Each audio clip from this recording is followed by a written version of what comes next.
Today, on Be Something Wonderful, after months of no contact with my SP, I quit techniques and did this.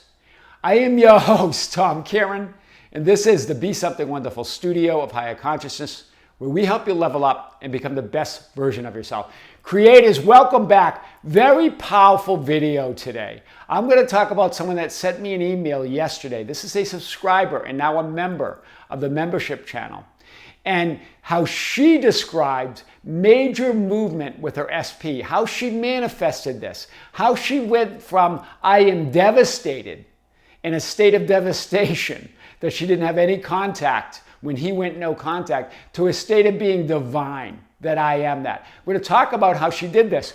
And here's how she started out the email that I got yesterday. Yesterday, I joined your membership channel. Today, I had major movement. And I cannot thank you enough for your teaching in a way that resonates so clearly and deeply in me. I like that she used in me, not with me, but in me. In other words, within me. I embodied it. I embodied the message. I embodied the clear message that I am God and there is no other. That my assumptions are reality, right? I've never felt closer to God, she says, in my entire life. And it's what I've been searching and searching for forever. She stopped searching. She stopped looking. She stopped trying to find the next best technique to get her closer to her SP. And she just went there, right? After 6 months of no contact, after being devastated, after joining certain manifestation courses and searching for processes, she stepped into it. I'm going to show you how she did this. So, no contact with my SP since February this year. That was her message, this specific person, right? And then she tells the story, but I like the way she told the story. She told the story from her new identity, from her new vantage point, the new version of her. It was a brilliant use of that technique that Neville Goddard talks about and taught, I remember when. Remember, I remember when can be used to create an imaginal scene of remembering something, putting it in the past. Remember, a memory is just an imaginal image, and there is no past. It's all happening right now. So when you say, I remember when, you're creating that image right now, but you're also creating a new image of what you're changing all time with whatever you're remembering. And he taught it in a couple different ways. One, that I remember when I was poor and struggling, and now look at me now. In other words, if you're remembering that you were poor in the past, it's implying that you're now rich, that you're now abundant. This idea. And there's also the other way to use it. Is I remember when I won $1 million. I remember when I received that windfall, implying that you still have the windfall now, implying that you are a millionaire. So there's a couple different ways to use I remember when. But what's the power in it? It's an imaginal scene. It's an imaginal scene that we put in what we call the past, because we believe in our memories. We believe in the past. That's what makes it so powerful. And remember, a memory is just an imaginal act. And you are creating that right now. So she used this brilliantly by remembering this version of herself from this new version of who she is now. She's no longer that version. Like Alice in Wonderland, I'm no longer that person I was yesterday, right? So we had been in love since the day we met. This is what she's saying. And they're still in love, but I like the wording here. We had been in love. She's telling the version from that old reality, that old version of her, several years prior. There were third parties involved, right? And in time, she says she separated from hers, but he didn't separate from the third party he was with. This is the story. She now realizes from this new vantage point, from this new version of her, from this new reality, I now realize it was all because of my assumptions, implying that her assumptions have changed. Her identity has changed. You see the implications in telling a story like this. It's very powerful, right? Notice how she tells the old story of her old version, her old identity, from the new identity and reality. Very powerful. It's a master class in the I remember when technique by Neville Goddard. It's another version right, of that technique. Very powerful. So the story from the new identity, here it is. Here's how she told it. Here are some of the details from that new identity. And I like it because it points to a lot of powerful insights on her part.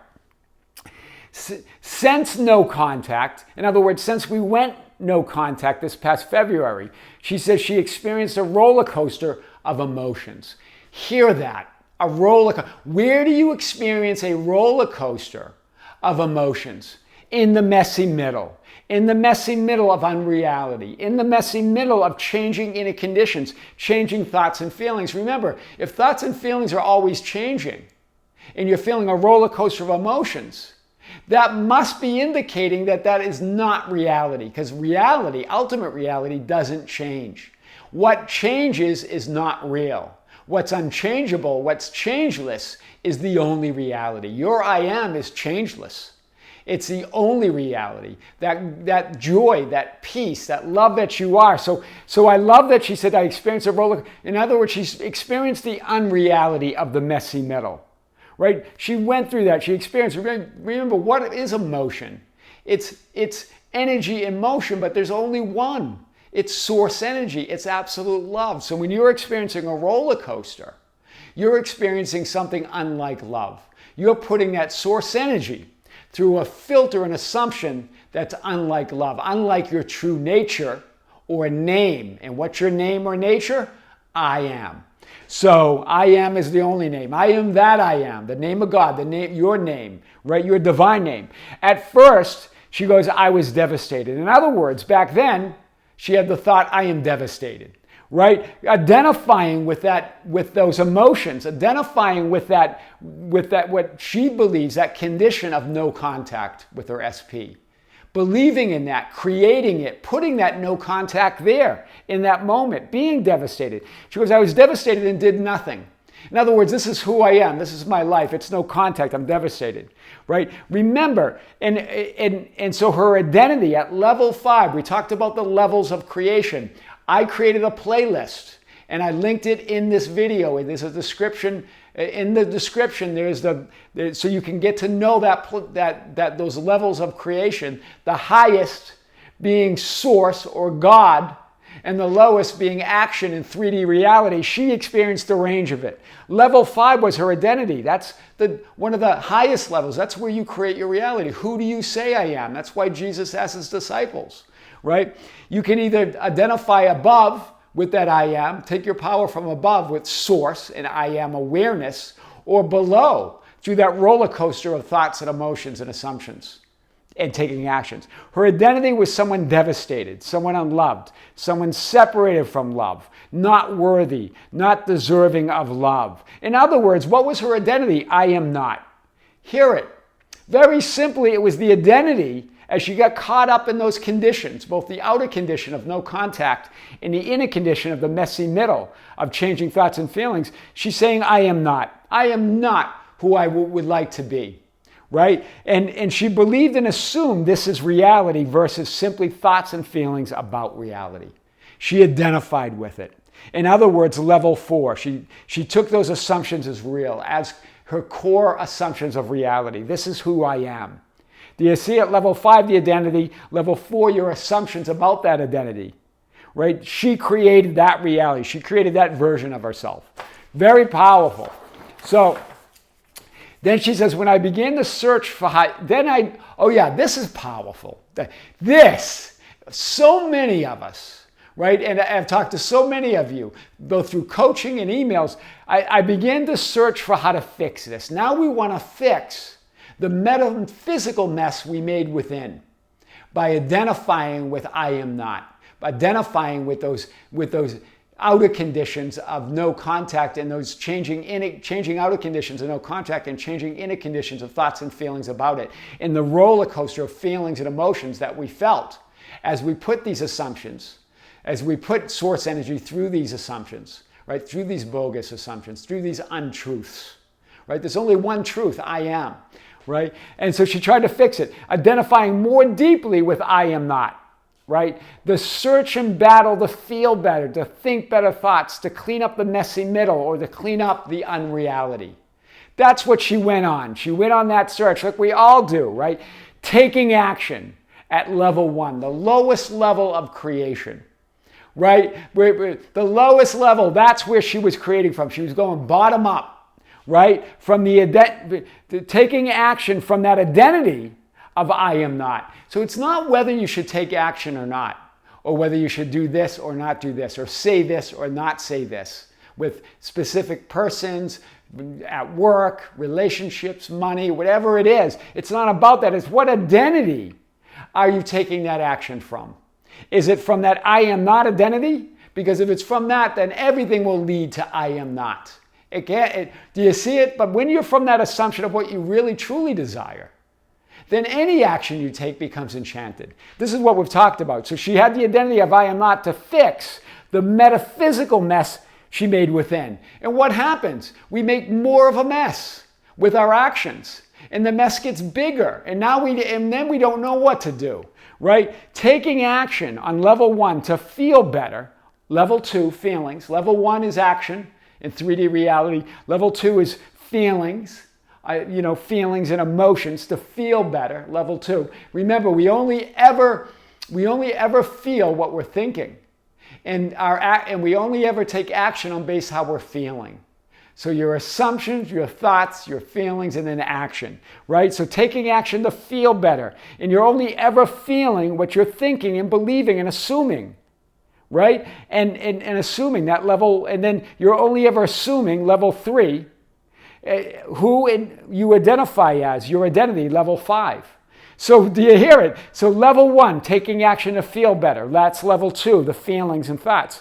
And you're only ever feeling, level 2, what you're thinking and believing. Level 4, and assuming. Level 3, thinking and believing. Level 4, and assuming. So remember, level 1, action. Level 2, feelings and emotions. Level 3, thoughts and assumptions. Level 4, your core thoughts and assumptions based on your identity. Level 5, your identity. Level 6, that I am awareness. Level 7, source. All in there. Do you hit it? All the levels. Basically what she's saying, I am not who I desire to be. I am not who I desire to be. All of that from level 5 downward.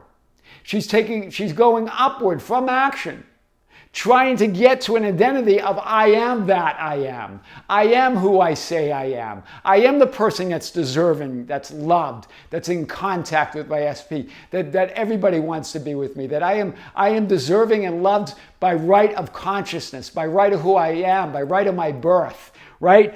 What I desire to be. This pulls you deeper into the messy middle, creating unwanted realities and script. It just pulled her deeper into the messy middle, right? As she tried to take action to feel better, right? Level 1 to level 2. And then if she feels better, she's going to have better thoughts, right? And then maybe better assumptions. But she's only assuming who she is. So she gets back to I am not. And I'm more that I am, not just I am not, but I'm really not. I am not, because she's trying to fix it from the bottom up. Right? This is what we're talking about here. So, and here's what she says, going deeper into that level 1 action in 3D reality, desperately trying to feel better, desperately trying to get to those thoughts and feelings that align with I am who I want to be. She tried spell casting, which then, she says this, which then led me to twin flame nonsense. I'm going to talk about twin flames. And some of you said, well, that's true. It's a real thing. It is for you if you believe it, right? Remember, you create reality. You create all of it.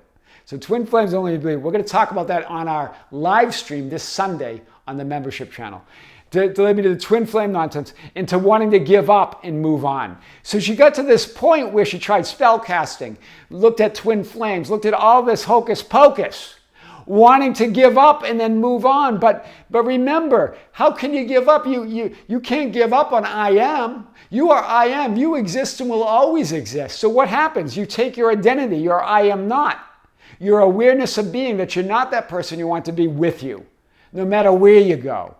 She goes, then, this is what she says, then I heard about the law of assumption. I was following different coaches, and all they did was have me do processes and techniques to the point of me not knowing what was happening except that I felt like total sugar. She had a big word here, but I'm putting it here. These are for the kids that are watching, right?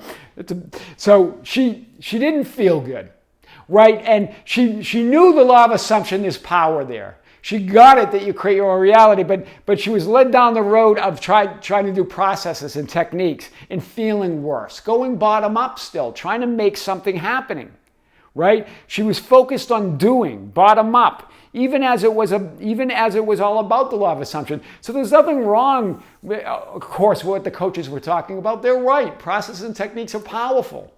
But she was going up from that identity or that self-concept of I am not.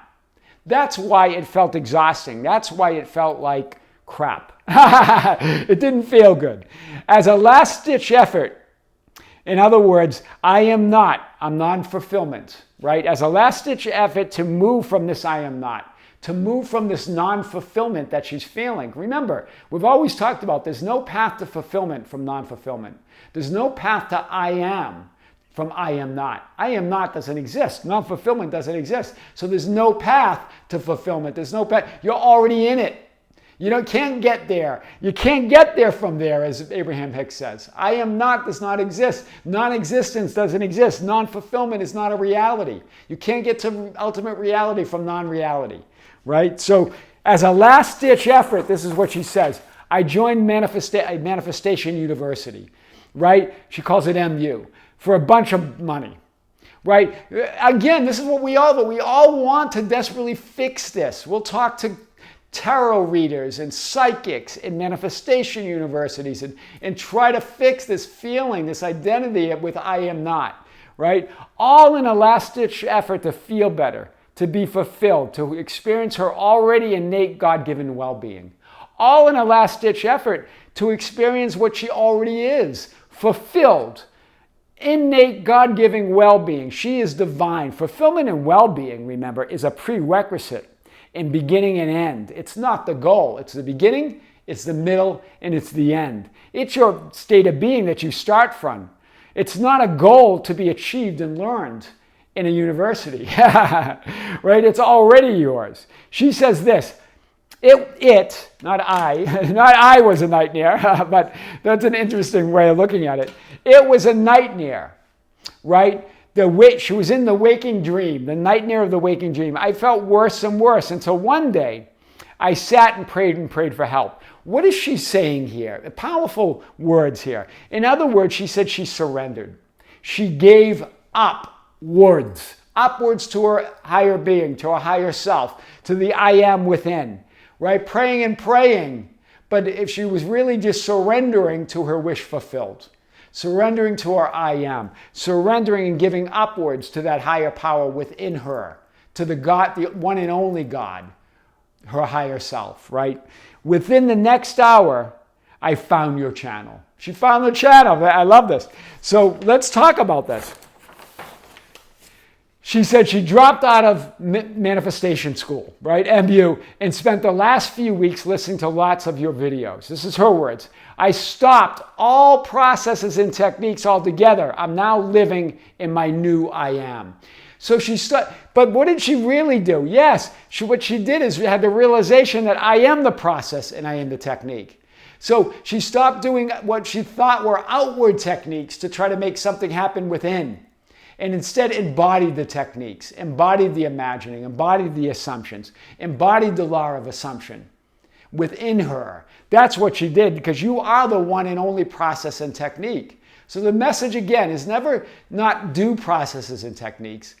The message is stop doing them to make something happen, to clean up things, to convince you that you're something, to convince you that you're I am. You already are that. Right? So it's starting with the identity that she is the process, she is the technique.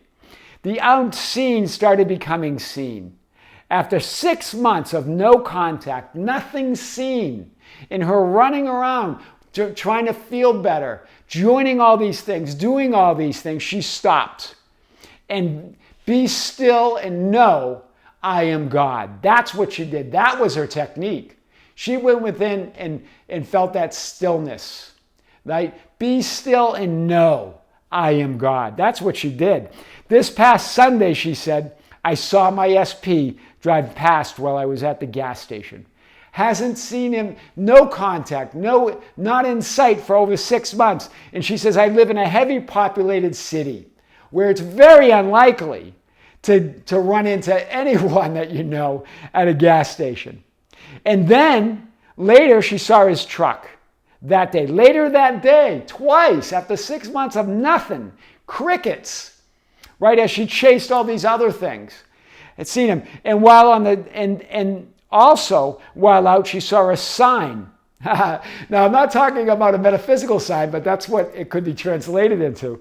That sign translated into it is completed or it is done. It was in a different language. So she got it. It was a place where she was shopping, and there was a sign right in front of her. And that sign represented, it was in a different language, and it represented it was done, it is completed. Very powerful. So a sign for sure. Now, remember, these are not signs as we think of birds before land, which I've talked about in many videos. There's a playlist below. Remember, signs follow, they do not precede. So these are not signs of a future reality or manifestation, but rather it is her occupying and assuming her new reality and identity.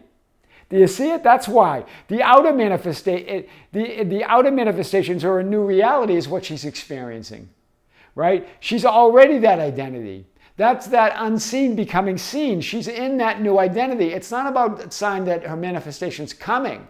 It's a sign that it's unfolding within her. Now she is that new identity.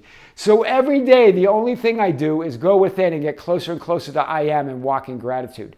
That became her process and technique, right? The only thing I do is go within and get closer and closer to I am and walk in gratitude. I love that. Her process and technique. Then she says in this email, this was yesterday, today I came to a red light and he pulled up next to me. Pulled up next to her after 6 months of no contact. Huge city.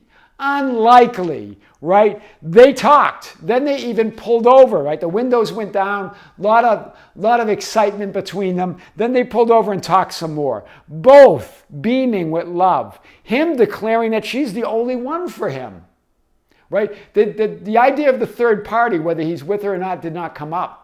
Right? But it was in there, right? But he did say it's complicated. So that does imply something there. But remember, she then said it's not complicated, right? In other words, asserting her assumption that it's no longer this complicated thing, that love is love, right? Her assumption that she loosens it and simply declares it's easy, it's simple, it's done. I am that I am, right? This is what she's declaring now. It's not complicated, it's done, they're together. So we're gonna have to see what happens next with this. But wow, what a powerful quote, journey, right? That's why we use the word journey, but it's not meant to be a journey. Remember, suffering is optional. Like I showed with that powerful video yesterday, that client that went and assumed his new reality, he just decided and identified with that new reality. Right? And that suffering, suffering is only good for the soul if it teaches you how to not suffer. She went to her I am. After months of no contact with my SP, I quit techniques and did this. I am your host, Tom Kearin, and this is the Be Something Wonderful studio of higher consciousness, where we help you level up and become the best version of yourself. Creators, thank you. Thank you for being with me. Thank you for liking and sharing and commenting on the videos. Thank you for being part of our Facebook group, the ambassadors, the Be Something Wonderful ambassadors at facebook.com/groups/Be Something Wonderful. Thank you for joining our membership channel. There's a link below if you want to join. If you haven't joined, join us. There was a powerful video just released on that a few days ago. A lot of buzz about that, about this other story, a success story, and how he did it, how he moved to his new reality of his home and money. And also there's a live stream this Sunday on the membership channel, exclusively going to be broadcast from the studios here in Las Vegas with me at 9 a.m. Sunday morning, August 6, 2023. I'm going to answer your questions. Just in a few days, I'm going to answer those questions you've been sending to me at info@besomethingwonderful.com. And don't forget, you can also visit us on Instagram and Twitter at Tom Kearin. Creators, with great love, with great light, and infinite gratitude, this is Tom Kearin with Be Something Wonderful in the studios in Las Vegas. Until next time, we'll see you soon.